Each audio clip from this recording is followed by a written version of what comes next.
ये ड्रैग लगाया हमने, सॉरी कोक ड्रैग के ऊपर हमने कोक को माउंट किया है। यहाँ स्क्रू पिन लगाए और उसके बाद हमने यहाँ पर सैंड फिल कर दिया। सैंड फिल करने के बाद वही टूल्स का हमें इस्तेमाल करना है, रैमर का, पिन रैमर का, स्ट्राइक ऑफ बार का या ट्रैवल्स का, तब तक ये बॉक्स हमारा पूरा फुल फिल होने तक। ठीक है, जैसे हमने ड्रैग को फुल फिल किया था सैंड से, उसी तरीके से हमको ये कोक को भी उसी तरीके से फिल करना चाहिए। ठीक है, प्रॉपरली ये जो हमारी स्क्रू पिन है उसके पास भी हमें सैंड को अच्छे से रैमिंग करना है, क्योंकि जब हम स्क्रू पिन को बाहर निकालेंगे तो वो जो सैंड है वहाँ की माने अंदर ना चली जाए, इसीलिए इसको यहाँ पर हम प्रॉपरली अच्छे से रैमिंग करेंगे।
ये पिन रैमर फिर से इसका इस्तेमाल करेंगे हम लोग कॉर्नर की सैंड रैमिंग करने के लिए। पिन रैमर से हम लोग जो है कॉर्नर की जो सैंड होती है वो अच्छे से रैम हो पाए, इसलिए हम लोग इसका बैक साइड जो हेड होता है उसका इस्तेमाल करते हैं।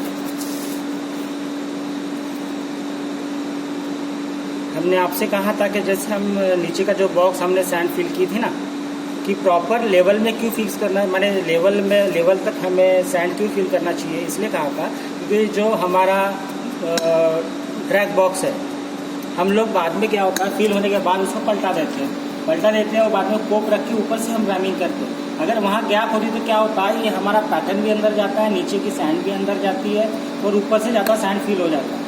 इसलिए हमें नीचे का जो ड्रैग होता है, खास करके ड्रैग, उसे प्रॉपर लेवल तक फिल करनी होती है सैंड को।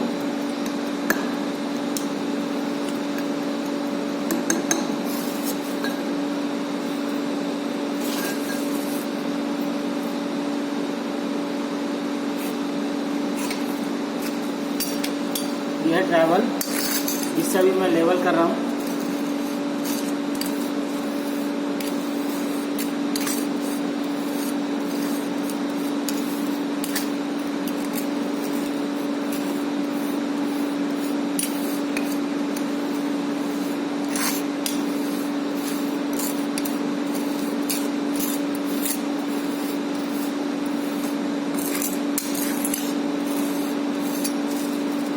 जहाँ हमें ऐसा लगता है कि कहीं कहीं सैंड कम होगी तो वहाँ पे सैंड फिल करनी है हमें, और उस लेवल में बराबर सैंड फिल करके अच्छे से उसको ट्रैवल से लेवल करना है। एक बार पूरा ऐसा लग जाए कि आपको ये हमारा पूरा बॉक्स सैंड से फुल फिल हो चुका है, तो उस समय हम लोग आगे के टूल्स का इस्तेमाल करेंगे।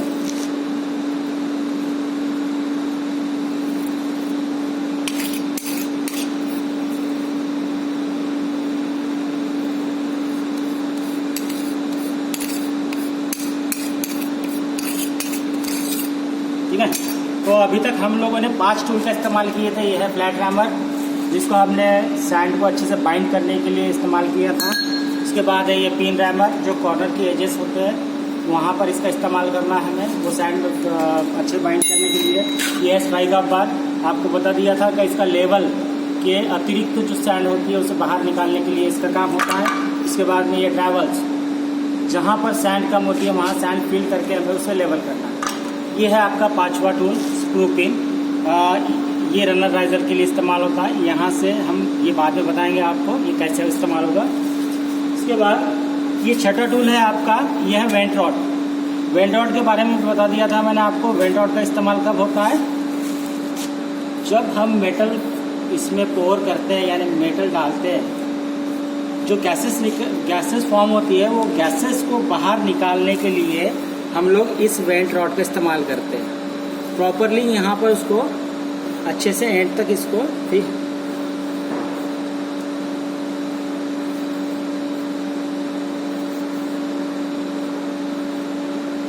एक पैटर्न पे भी आना चाहिए इसका होल, क्योंकि हमारा खास जो लिक्विड होता है हमारा पैटर्न में ही होता है, इसलिए एक होल यहाँ पे भी आना चाहिए।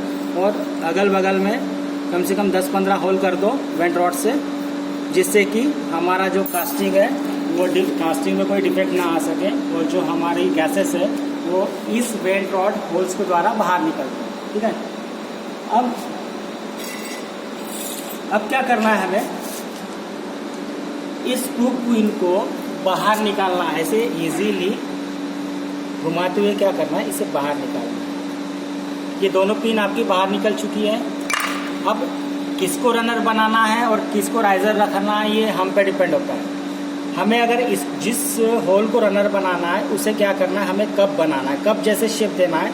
यानी कप जैसे, यानी वो फनेल जैसे होता है ना, जो रॉकेल के लिए फनेल इस्तेमाल करते हैं, वैसा हमें एक शेप बनाना होता है। इसीलिए क्योंकि जब हम मेटल पोर करेंगे तो कहीं पे भी साइड में भी गिरे वो इजीली इस होल के द्वारा हमारे पैटर्न तक पहुँचे, यानी जो मोल्ड तक हमारा चले जाए हमारा लिक्विड।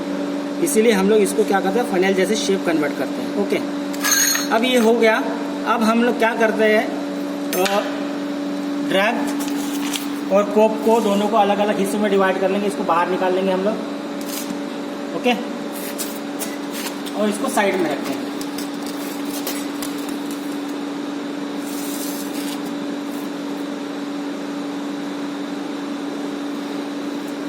ये है 7वां टूल हमारा, स्पाइक टूल। मैंने बताया था स्पाइक टूल का इस्तेमाल कब होता है, जब अगर पैटर्न हमारा सैंड में अगर फिक्स हो। अब इसे हाथों से या किसी चीज़ से तो निकाल नहीं पाएंगे, इसे निकालने के लिए हम लोग ये स्पाइक टूल का इस्तेमाल करते हैं। इसके सेंटर में हम यहाँ पर रखेंगे इसको, और इसको अच्छे से फिक्स करेंगे।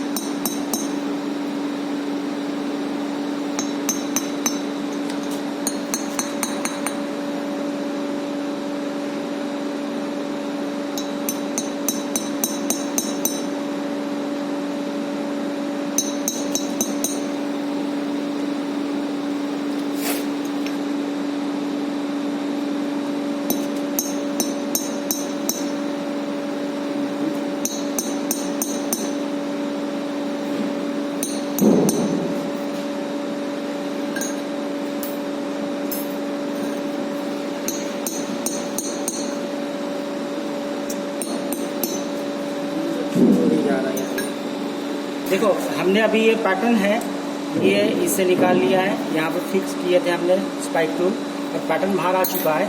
अब देखो यहाँ पर पैटर्न निकलते समय इसकी एजेस है वो खराब हो चुकी है। अब हम लोग क्या करते हैं, यहाँ पर सैंड फिल करेंगे, और इसकी जो एज है, एक तो इससे लिफ्टर से बना सकते हो, या फिर वापस पैटर्न रख के भी हम लोग उसका इस्तेमाल कर सकते हो।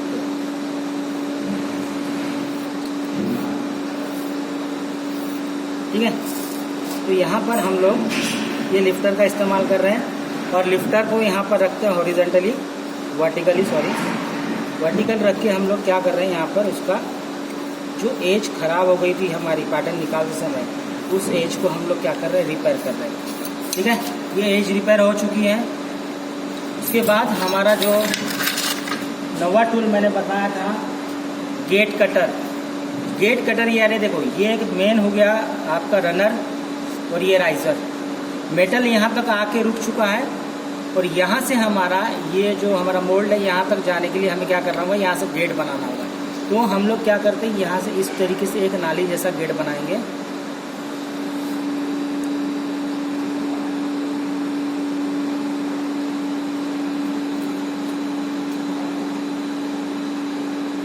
ठीक है, ये यहाँ से हमारा गेट बन गया, यानी यहाँ से हमारा मेटल यहाँ फील होगा।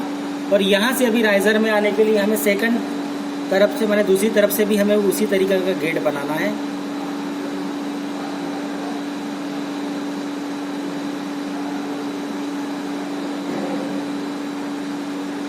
ओके, माने यहाँ पर क्या हो गया, यहाँ से हमारा गेट बन गया, यहाँ मेटल आ गया हमारा कैविटी में, कैविटी बोलो मोल्ड बोलो, ठीक है। तो यहाँ पे आ गया और यहाँ से जब ये फुलफिल होता है तो यहाँ से ये पास होता है इधर और ये आता है राइजर पे। और राइजर में जब हमको मेटल दिखता है तो हम ये समझ जाते हैं कि हमारा जो मोल्ड है वो लिक्विड से फुलफिल हो चुका। अब हम क्या करते हैं, दोनों बॉक्स रेडी हो गए।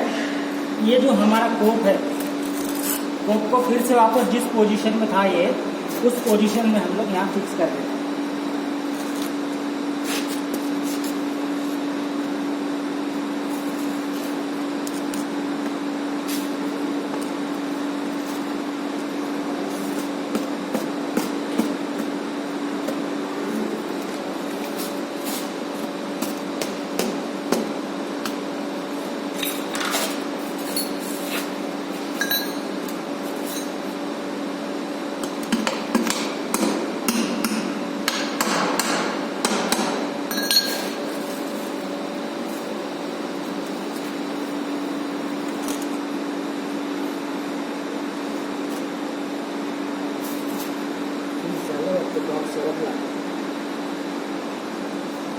स्टार्ट। ये हमारा फर्नेस है, ये ओपन फर्नेस है।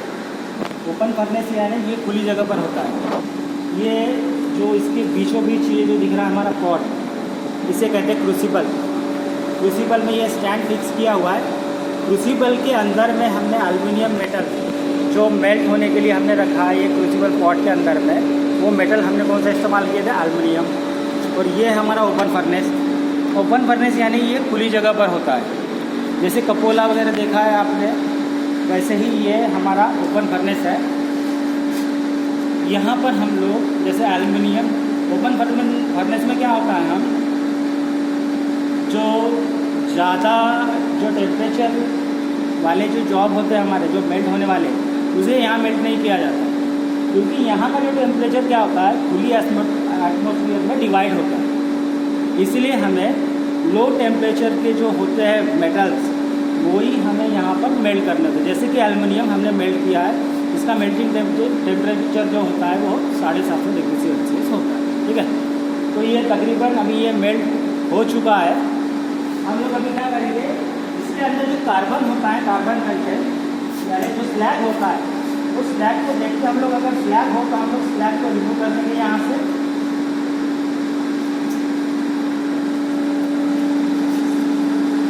स्लैग को हमेशा रिमूव करना होता है, नहीं तो क्या होता है कि जो हमारा मोल्ड है वो मोल्ड में पूरा स्लैग चले जाता है और मोल्ड अच्छा नहीं बनता है। इसलिए स्लैग को हमेशा रिमूव करना होता है। ओके, तो ये स्लैग है, ये जो नज़र आ रहा है आपको, ये पूरा स्लैग है। तो ये वहाँ से निकाल लिया है हमने। अभी हम लोग क्या करते हैं,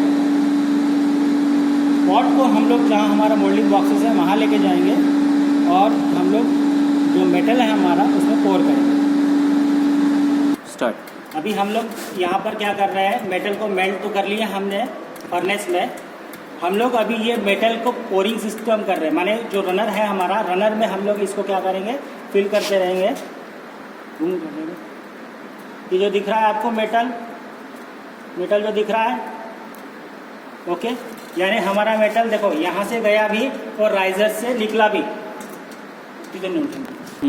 हमने ये मेटल अभी यहाँ पे पोर कर लिया है, यानी हमारा देखो ये रनर है, जहाँ से मेटल हमारा रन हुआ, हमारा यहाँ बीच में मोल्ड था, जहाँ पर मेटल जा चुका है और बाद में ये राइज़र में भी आ गया, यानी मेटल यहाँ पर जो हमारा मोल्ड है वो तो मेटल से फुलफिल हो चुका है। ये रनर राइज़र का इस्तेमाल इसलिए भी होता है, कभी कभी क्या होता है कि मेटल जब श्रिंक होता है तो क्या होता है, बीच में मेटल जब श्रिंक होता है जो पैटर्न के अंदर का हमारा या मोल्डिंग के अंदर का, तो ये स्क्रू में जो होता है यानी ये रनर राइज़र में जो हमारा मेटल अतिरिक्त होता है वो पास होता है और जो मोल्ड में फिल होके वो मोल्ड हमारा अच्छी तरीके से रेडी होता है, यानी हमारा कास्टिंग अच्छी तरीके से रेडी होता है। ओके, मेटल तो हमने इसे फिल कर दिया है, लेकिन ये जो कास्टिंग सॉलिडिफिकेशन के लिए हमें कम से कम 20 से 25 मिनट लगता है। माने 25 मिनट के बाद हम लोग क्या करेंगे, इस बॉक्सेस को अलग अलग डिवाइड कर लेंगे और जो सैंड है सैंड से हमारा जो कास्टिंग है उसको बाहर निकाल लेंगे। ओके, तो क्या मान के चलो आप 20 मिनट या 30 मिनट लगते हैं इसको, ये सारी प्रोसेस के लिए, माने ये ठंडा होने के लिए या सॉलिडिफिकेशन होने के लिए, तो हम 20 मिनट के बाद में हम इसको बाहर निकालेंगे। ओके।